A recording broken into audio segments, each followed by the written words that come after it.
우리가 세상 속에서 살아가는 수많은 사람들의 이야기에 귀를 기울이다 보면 가끔씩 정말 놀라울 만큼 뛰어난 업적을 세운 사람들이 있습니다.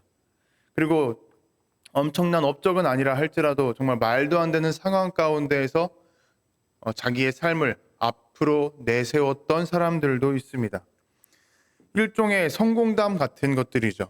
이러한 성공담을 듣다 보면은 과연 사람이 이렇게까지 나아갈 수가 있구나라는 것을 새삼 깨닫게 됩니다. 제가 한 명의 또 사람을 소개해 드리려고 합니다. 멕시코에서 가난한 농장과 또 광부의 아들로 태어난 호세 에르난데스라는 사람이 있었습니다. 이 호세 에르난데스는 부모님의 일이 너무나도 안정적이지 않다 보니까 이사 갈 때마다 계속 따라다니면서 터를 옮겨 다녀야 했습니다. 그러다 보니 제대로 학교 수업을 듣지 못했고 부모님과 함께 일을 해야만 했던 사람이었습니다. 그래서 우리나라 나이로 고등학생이 되었는데도 불구하고 단 한 글자의 알파벳도 알지 못했다고 합니다. 그저 하루하루 부모님과 함께 일을 하며 입에 풀칠을 해야 했던 그런 삶을 살아가야 했던 사람이었죠. 그런데 어느 날 정부와 또 외국에 있던 한 교회에서 합작으로 마을에 작은 도서관을 하나 세워주었다고 합니다. 그래서 하루는 주말에 쉬는 날 그 도서관에 가서 구경을 하고 있는데 글씨는 몰랐지만 그림 하나가 그 사람의 마음속에 깊이 파고들었다고 합니다. 그 그림은 바로 우주 비행선이었습니다. 우주 비행선을 본 호세 에르난데스는 한 가지 꿈이 그때부터 생겼다고 합니다. 나도 이 우주 비행선을 운전하고 조종하고 우주로 날아가는 우주인이 되어보고 싶다. 그때부터 주변 사람들이 뭐라 하든 수많은 공부와 또 노력을 하기 시작했습니다. 뒤늦게서야 알파벳을 공부하기 시작했는데 당연히 남들보다 늦춰질 수밖에 없었겠죠. 그래도 열심히 하는 모습을 보면서 동네 어른들과 그리고 주변에 있던 어떤 학교의 교장 선생님이 공부할 수 있는 기회를 또 마련해 주었다고 합니다. 그렇게 열심히 공부를 하며 결국 미국으로 넘어가서 나사에 입사 지원서를 내게 되었습니다. 어떻게 되었을까요? 한 번에 합격하면 좋겠지만 당연히 떨어졌습니다. 멕시코의 가난한 사람, 가난한 집안 출신이었고 또 뒤늦게 공부를 했다 보니 아는 게 많지가 않아서 탈락할 수밖에 없었던 것입니다. 그런데 이 탈락이 2번이 되고 3번이 되고 4번이 되었습니다. 보통 사람들 같은 경우는 이렇게 여러 번 탈락을 하게 된다면 이 길은 내 길이 아닌가 보다 생각을 하며 다른 방향으로 인생의 목표를 바꿨을지도 모르겠습니다. 하지만 이 호세 에르난데스는 끝까지 우주인이 되겠다. 나사에 들어가서 우주인이 되겠다라는 이 목적과 방향을 붙들고 살아갔습니다. 그래서 매번 떨어질 때마다 자신의 부족했던 점이 무엇인지를 되살펴보고 그들에 대해서 충족시키고 또 키워 성장시킬 수 있는 것들에 대해서 공부하고 많은 노력을 쏟아냈다고 합니다. 이렇게 해서 결국 13번째 시도 만에 나사에 입사하게 되었다고 합니다. 그리고서 수많은 훈련과 엄격한 훈련을 거쳐서 우주선에 올라타게 되었고 그리고 국제우주정거장 설치 임무에도 투입되었었다고 합니다. 이렇게 결국 끊이지 않는 포기와 하나의 방향만을 바라보는 그 걸음이 목표를 이루어내었던 것이죠. 한때는 영어조차 서툴러서 농장과 광부로서 살아가던 그 가난한 사람이 결국에는 우주에서 지구를 바라보는 사람으로 우뚝 서게 된 것입니다. 이 호세 에르난데스의 삶은 단 한 번에 이루어진 성취가 아니었습니다. 방향을 잃지 않고 걸어낸 수많은 작은 걸음들의 모임이었던 것이죠. 우리들의 삶은 속도나 조건보다는 어떠한 방향으로 걸어가고 있는가가 더 중요하다는 사실을 새삼 느끼게 됩니다. 그리고 방향을 잃지 않으면 우리 삶 가운데 있는 수많은 작은 선택이나 작은 발걸음, 작은 행동들도 이 모든 것들이 모여서 결국 커다란 결과를 이루어낸다라는 것도 우리는 새삼 느끼게 되죠. 호세 에르난데스의 이 이야기를 들으면서 저는 가끔씩 이러한 생각을 해볼 때가 있었습니다. 나도 끊임없이 어떠한 상황에 있다 할지라도 포기하지 않고 하나의 방향만을 바라보며 걸어가 보고 싶다. 제가 예전에는 공대를 나오고 연구원이 되면서 그 연구원으로서 그 길을 걸어가려고 했었습니다. 그런데 중간에 하나님의 부르심이 있었고 지금의 저는 하나님만을 바라보며 나아가겠다는 방향으로 지금 삶을 재정립했습니다. 이러한 제 걸음이 저는 끊임없이 어떠한 상황 가운데 있다 할지라도 포기하지 않기를 저는 소망하고 결단하고 있습니다. 그런데 저뿐만이 아니라 여기 계신 모든 분들이 현실을 살아가다 보면 우리는 하나의 방향을 바라보고 그것을 놓지 않고 살아간다는 것이 얼마나 어려운지 잘 알고 있습니다. 우리는 누구나 작게는 잘 살고 싶다. 어제의 나보다 조금이라도 더 나은 삶을 살고 싶다라는 목표를 가지고 살아갑니다. 하지만 그러한 작은 목표들, 작은 바램들도 무너져 내리는 것은 우리 인생에 있어서 엄청나게 커다란 어떠한 사건, 사고 때문이 아니라 잘 살펴보면 우리의 마음의 방향이 잃었기 때문입니다. 우리의 삶의 목표가 흐려졌기 때문인 거죠. 해야 할 일이 분명히 제 눈앞에 있습니다. 우리 눈앞에 있습니다. 처음에는 이 일을 함으로써 내가 얻게 될 수많은 만족이나 이득을 생각하며 열심히 했지만 어느 순간 시간이 흐르고 매너리즘 같은 거에 빠지게 되면은 내가 왜 이 일을 해야 되는지 알 수가 없게 되는 거죠. 알 수 없는 게 아니라 머릿속에서 지워버리게 됩니다. 그러면서 우리의 마음 가운데에는 불평과 불만만 생기게 되죠. 내가 나아가고자 했던 그 방향이 완전히 사라져버리고 마는 것입니다. 혹은 어떤 때는 우리 마음 가운데 주변에 다른 것들이, 다른 사람들의 성공담이나 다른 사람들의 이야기가 내 마음을 흔들다 보니 나의 삶의 방향이 흐려질 때도 있습니다. 이렇게 우리 삶의 균열을 일으키는 것들은 어떠한 큰 사건만이 있는 것이 아니라는 사실이죠. 우리가 삶 가운데에서 하루하루 조금씩 쌓여가는 그런 피곤함이나 어떠한 체념 같은 것들 때문에 우리가 흔들리기도 합니다. 그래서 주변 사람들이 볼 때는 이 사람은 정말 열심히 일하는 것처럼 보인다. 최선을 다해서 하루하루를 살아가는 것처럼 보인다. 라고 말을 듣는다 할지라도 우리의 마음 안쪽에서는 점점 무너지는 마음이 균열이 우리를 잠식해 가고는 합니다. 특별히 우리가 살아가고 있는 이 시대는 속도를 정말 중요시하고 있는 시대입니다. 얼마나 빨리 이루느냐, 누구보다 빨리 이루느냐, 이것을 가장 중요시하게 여기는 시대입니다. 특별히 우리나라가 그 속도에 대해서 가장 민감하게 반응하고 있는 그런 나라이죠. 하지만 오늘 우리가 나눌 것은 우리 삶에 있어서 정말 중요한 것은 속도가 아니라 어디를 향해 걷고 있느냐라는 사실입니다. 무엇을 바라보며 우리가 그 방향을 향해 어떻게 꾸준하게 걷고 있느냐, 이것이 제일 중요하다는 것이죠. 속도가 빠른 거 좋습니다. 남들보다 빠르게 하고 그 남은 시간만큼 다른 것에 대해서 준비할 수 있으니까 빠르면 빠를수록 좋기는 합니다. 하지만 속도가 빨라지면 빨라질수록 우리의 삶의 방향은 컨트롤하기가 점점 더 힘들어지게 되죠. 잠깐의 어긋남이 아주 큰 방향의 틀어짐으로 가는 경우도 있습니다. 우리는 이 사실을 여한이 경험했고 들어서 알고 있음에도 불구하고 이 세상의 분위기가, 우리 시대의 분위기가 속도를 너무나도 중요시하다 보니 우리는 나도 모르게 그 속도의 흐름에 올라탈 때가 있습니다.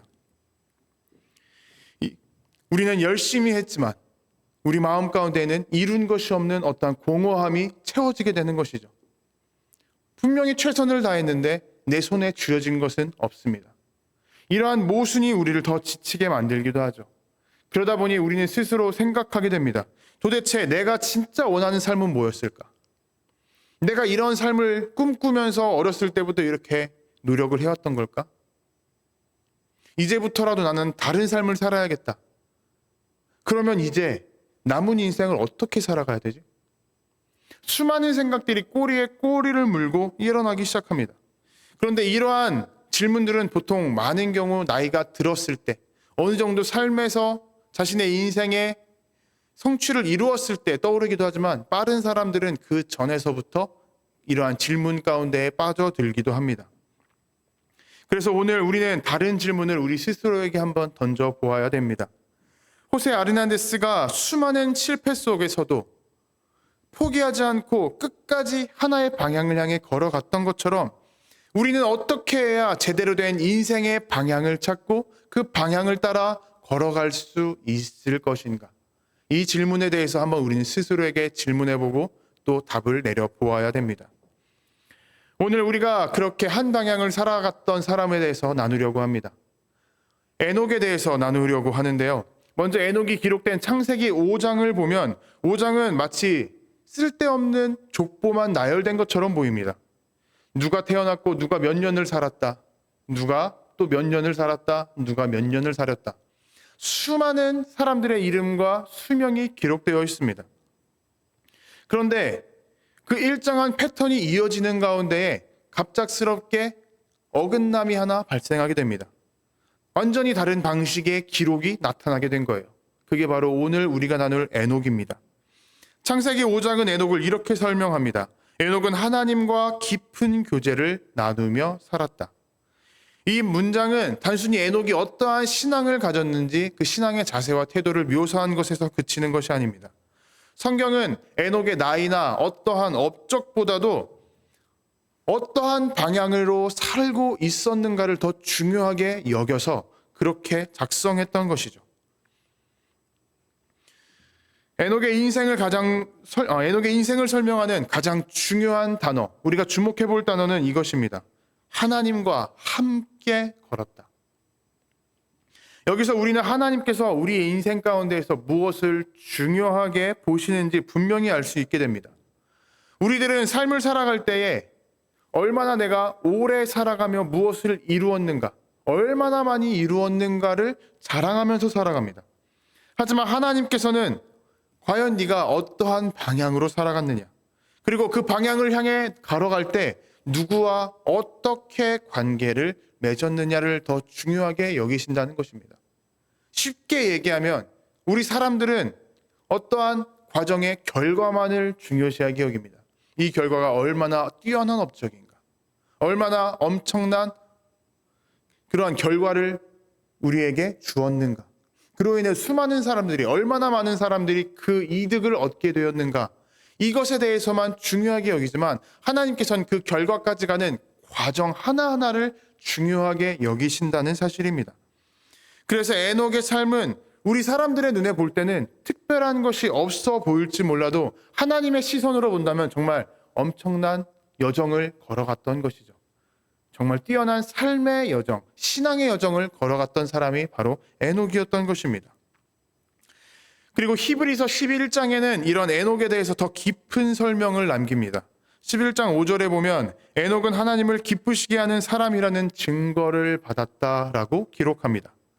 이 말은 앞서 말씀드린 것처럼 에녹이라는 사람이 어떤 엄청난 업적을 이루었기 때문에 적혀진 글이 아닙니다.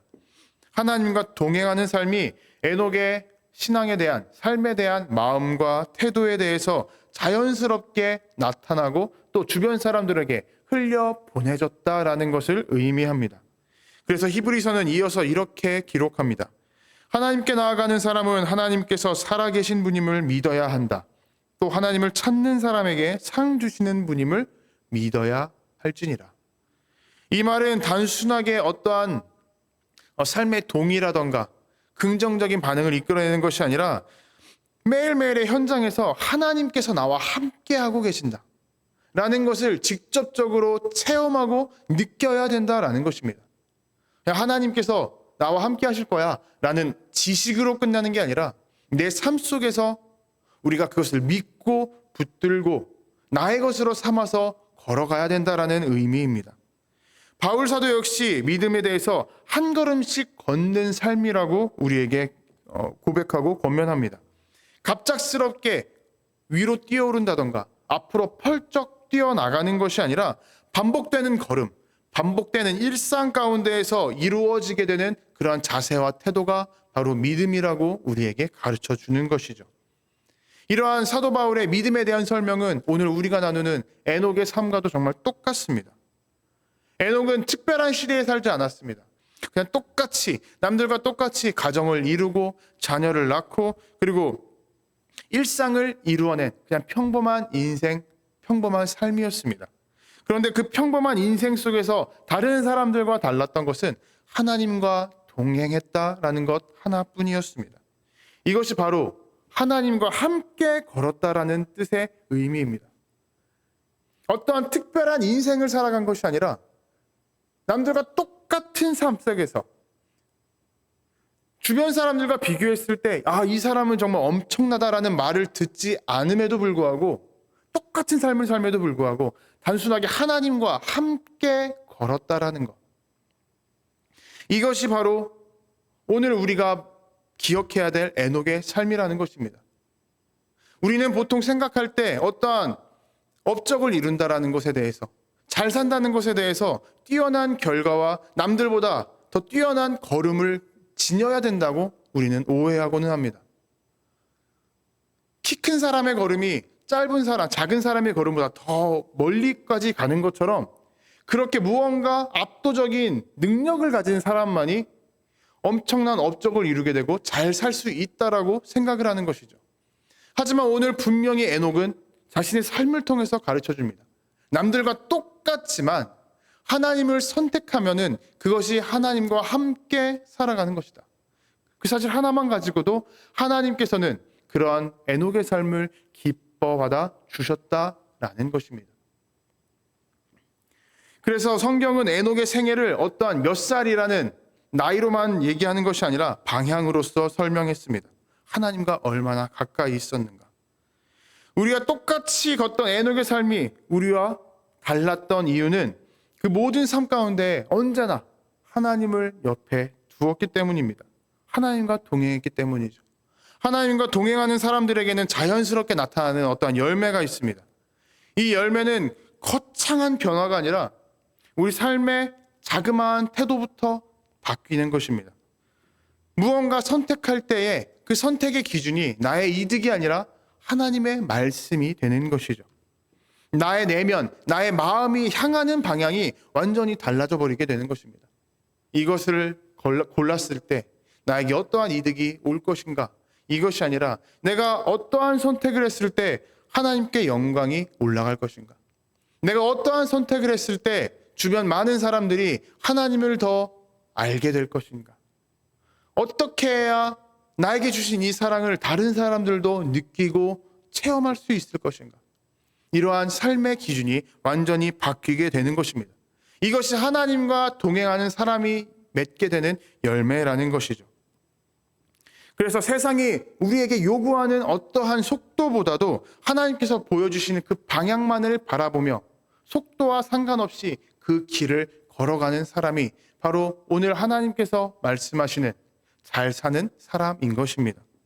누군가의 말보다, 세상의 말보다도 하나님의 말씀을 더 귀담아 듣고 그것을 중심 삼고 어떠한 주변 상황의 압박이나 짓눌림보다도 하나님께서 행하시는 저 미래의 일, 나를 통해 이루고자 하시는 저 앞에 있는 일, 그것을 바라보며 걸어가는 것.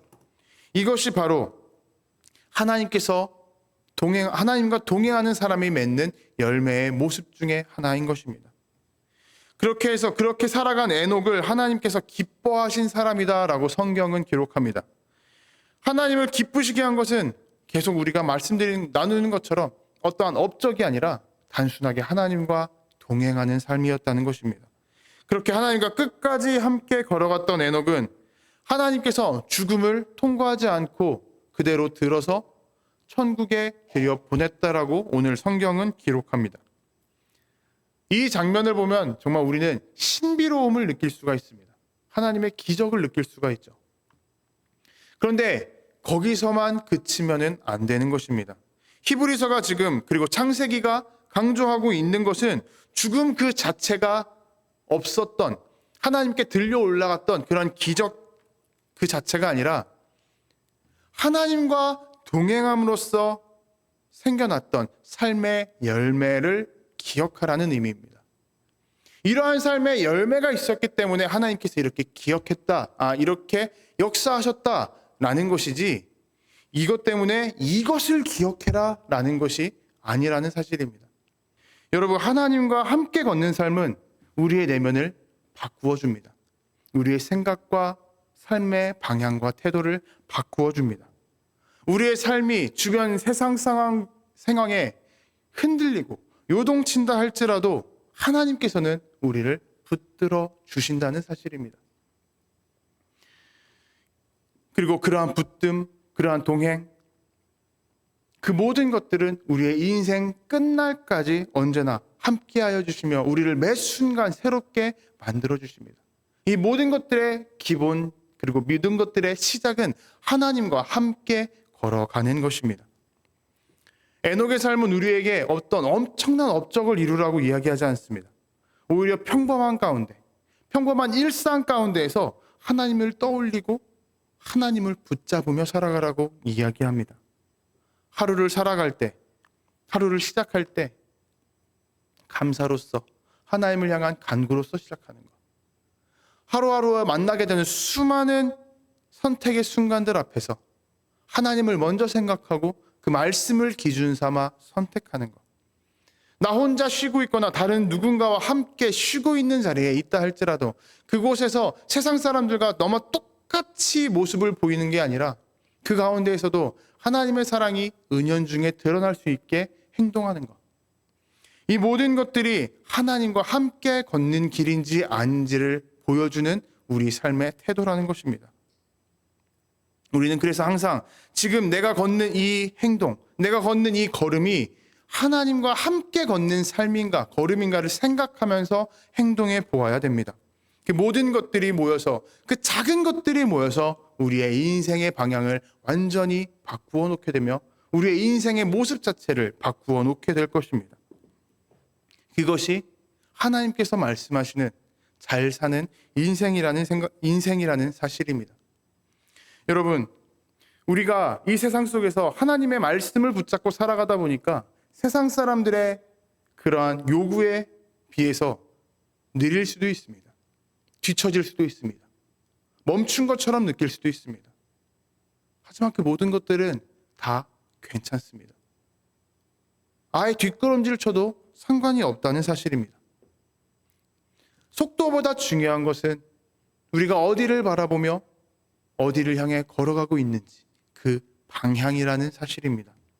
하나님께서 우리의 앞에 서서 걷고 계시고 우리의 길을 준비하고 또 만들어 가 계십니다.